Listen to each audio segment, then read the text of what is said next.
In 8.2a, you're going to be multiplying a polynomial by a monomial. There's a couple things you need to remember before you start that process. First of all is your signs. Remember that when you're multiplying and you have a negative times a negative, we get a positive. So remember, if you have two negatives that you're multiplying, you're going to have it be a positive. A negative 2 times a negative 4 is a positive 8.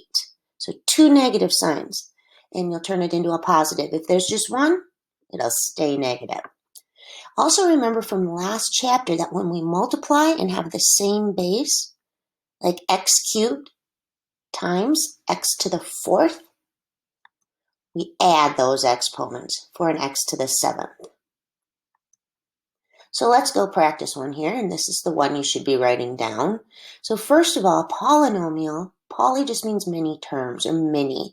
So this right here is a polynomial. It's actually could be called a trinomial because it's got 3 terms. And I'm going to be multiplying it by a single term. So what we do is the distributive property. So we're going to hop that negative 3xy to the fourth in and multiply it by every term in the parentheses, and then we'll remember those two things on the previous slide.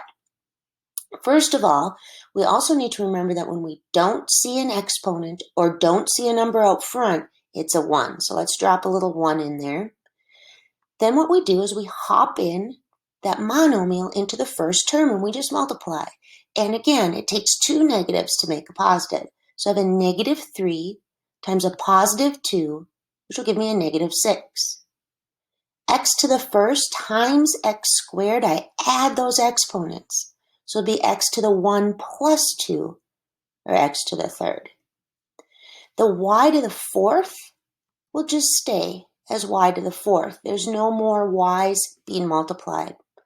Now, when I hop this in to the next term, you might think it's going to be subtraction, but now I have the 2 negatives. I have the negative in front of the 3 and the negative in front of the x cubed. So those 2 negatives are going to become a positive.